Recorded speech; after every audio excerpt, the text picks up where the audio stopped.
Salam alaikum la famille. Mali kono ani Mali ko kan an bɛ bɛɛ fo ka bɛɛ waleɲuman dɔn. On a balimakɛ bɛ ɲɔgɔn fɛ. Ras Balayira de l'homme tranquille depuis Paris. Billet samedi le 1er juin 2024. An b'a ɲini aw fɛ n'aw ɲɛ dara nin video in kan aw ka partager parce que a nafa ka bon kosɛbɛ. N'an bɔra yen fana an b'a ɲini aw fɛ bɛɛ ka ti abonné n ka chaîne YouTube la.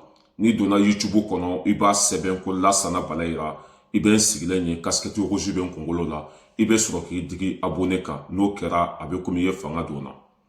Ne balimaw bi an bɛna kuma mun ni mun kan a ko fɔlɔ an ye fɛn dɔ ɲini Asimi fɛ a y'o fɛn kɛ an bɛ an da don o la.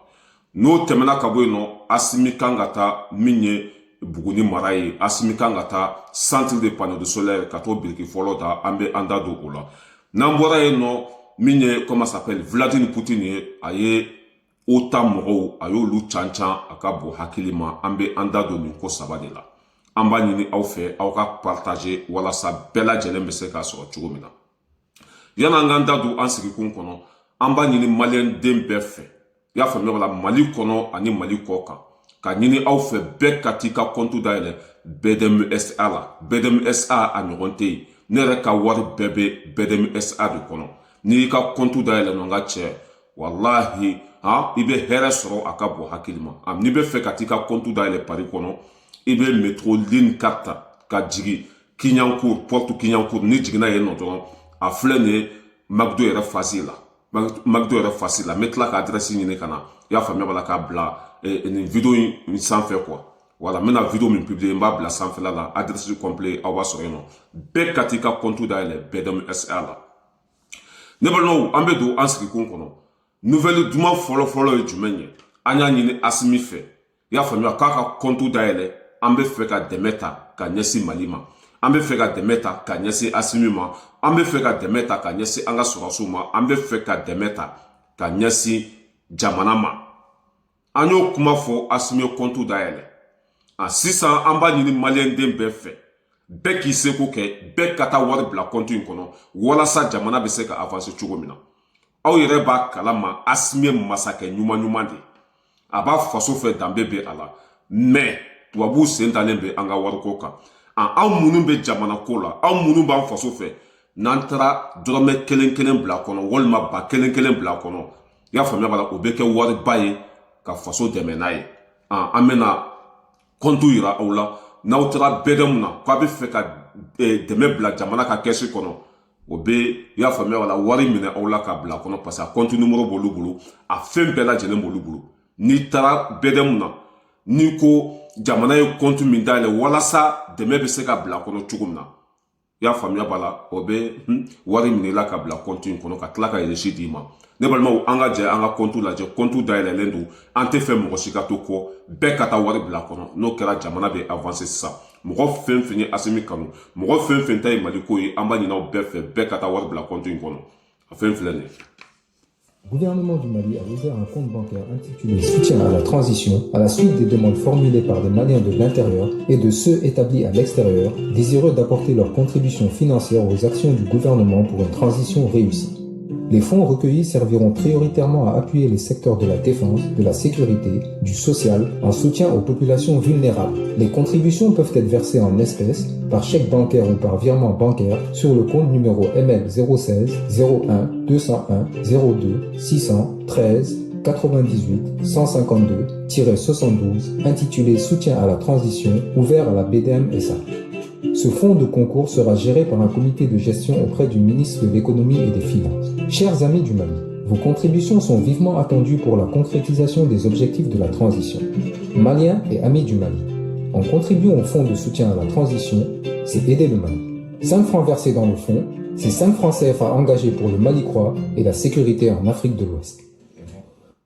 Voilà, aw yɛrɛ tulo b'a la compte dayɛlɛ la cɛ y'a bɛɛ fɔ video kɔnɔ n'aw sera BDM na dɔrɔn n ka cɛ ɲɛ bɛ sɔrɔ a la an b'a ɲini aw fɛ mɔgɔ si kana to kɔ n'aw ta ye Mali ko de ye anw de y'a ɲini Asimi fɛ k'a ka compte dayɛlɛ an bɛ fɛ ka jamana dɛmɛ a compte dayɛlɛ la bɛɛ ka taa BDM na n'i taara BDM fana la kana dɔn fana ma dɛ n'a y'a sɔrɔ compte t'i bolo ye compte dayɛlɛ ye n'i ye compte dayɛlɛ nɔ a bɛɛ bɛ nɔgɔya quoi en plus fana bɛɛ dɛmu ka ko ye min ye n'i ye compte dayɛlɛ nɔ n'a y'a sɔrɔ i bɛ Marseille n'i tɛ fɛ ka déplacer i bɛ taa Iriya la Iriya bɛ fan bɛɛ fɛ i bɛ taa wari bila Iriya kɔnɔ dɔrɔn o bɛ sɔrɔ ka transférer ka compte kɔnɔ c'est même pas la peine ka déplacer i dan ye dɔrɔn ka compte dayɛlɛ n'i ye compte dayɛlɛ o ye lafiyalen ye Iriya n'a y'a sɔrɔ Iriya b'i ka sigida la i bɛ taa yen de dɔrɔn ka i ka compte numéro d'u ma olu bɛ virement kɛ ka taa kɔnɔ o t'i lafiyalen ye an bɛ tɛmɛ ka bɔ yen nɔ an bɛ na comment ça s'appelle Asimi kan ka taa Buguni mara la bi ko Cakɛdugu min ye centre de panneau de solaire ye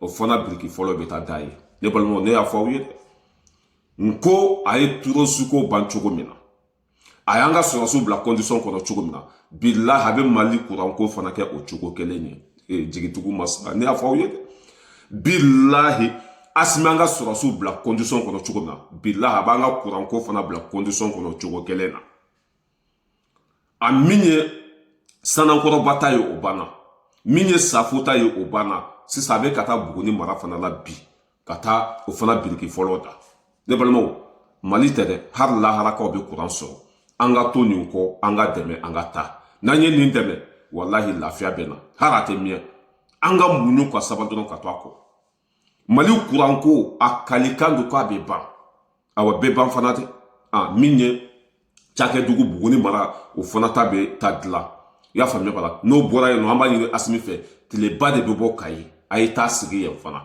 aw kan ka belebeleba de sigi Kayi n'a y'a sigi Kayi a ka cɛ hali ni tile ma bɔ funteni bɛ panneau yɛrɛ marché a ye c'est à dire funteni b'a marché quoi hali ni tile ma bɔ funteni min bɛ Kayi panneau yɛrɛ bɛ taa c'est à dire a bɛ marché a yɛrɛ ma quoi a bɛ charger a yɛrɛ ma politiciens an ma si kumakan mɛn nin baaraba bɛ ka kɛ Mali kɔnɔ politiciens ma hali bɔ ka Asimi fo parce que en tant que Asimi bɛ ka baara ɲuman kɛ olu bɛ kɛ samiyɛbo ye en tant que Asimi bɛ ka baara ɲuman kɛ mɔgɔ bɛ tigɛ olu la en tant que Asimi bɛ ka baara ɲuman kɛ olu bɛ kɛ jugu sago ye u ka ala deli bɛɛ ye bi i y'a faamuya wala Asimi ka dɛsɛ u ka ala deli bɛɛ ye bi Asimi ka sa u ka ala deli bɛɛ ye bi Turosiw ka Mali bɛɛ minɛ i ma ye ni kojugu fitinin kɛra u bɛ bɔ ka kuma mais ni ɲuman kɛra u tɛ bɔ ka kuma laɲini jumɛn b'u la sisan Asimi ka dɛsɛ ala t'aw sago kɛ dɛ sinon ni baara ɲuman bɛ ka kɛ Mali kɔnɔ an ma mɔgɔ si kumakan mɛn mɔgɔ si ma Asimi félicité mɔgɔ si ma bɔ ka Asimi fo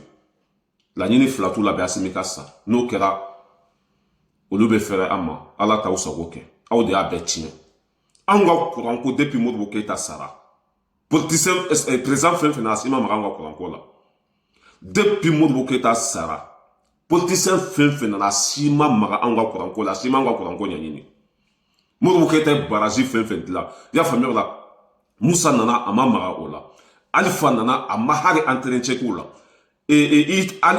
ATT nana hali entretien kɛlɛ foyi i bɛ ka kɔni président bɛɛ ka fisa n'o ye bi Asimi bɛ k'u ka baara tiɲɛnen dilan o b'an senkɔrɔ sugu ni ko fitinin kɛra dɔrɔn ni ko jugu fitinin kɛra dɔrɔn i b'u bɔlen wo kɔnɔ ka na mais ala t'aw sago kɛ Asimi bɛ k'aw de ka baara tiɲɛnen dilan bi Asimi vive à toi an bɛ ɲɔgɔn bolo Mali kɛlɛ banna cogo min na Mali kuranko fana bɛ ban o cogo kelen na Mali sɔrɔsiw lafiyara cogo min na Maliens bɛ lafiya kuranko fana la o cogo kelen na n'an bɛ taa an bɛ se an bɛ tɛmɛ ka bɔ yen nɔ min ye Vladimir Poutine ye ale ye OTAN mɔgɔw bɛɛ can n'a fɔra OTAN Américains b'a la Européens b'a la a sugu bɛɛ lajɛlen b'a la ko bilakɔrɔ ninnu a y'a fɔ tan de dɛ ko bilakɔrɔ ninnu k'u ka continuer panpan na le petit pays k'u b'a jɔlen sɔrɔ yen nɔ ko bɛ jouer ni mɔgɔ min ye k'ale tɛ dɛ Vladimir Poutine an b'i kɔ fo saya ni da i ko diya n ye a y'o fɔ min kɛ Macron fana bɔra k'olu ta ye tapage de k'olu tɛna taa kɛlɛ kɛ Russie nɔfɛ k'olu b'a dɔn fɛn min bɛ Russie bolo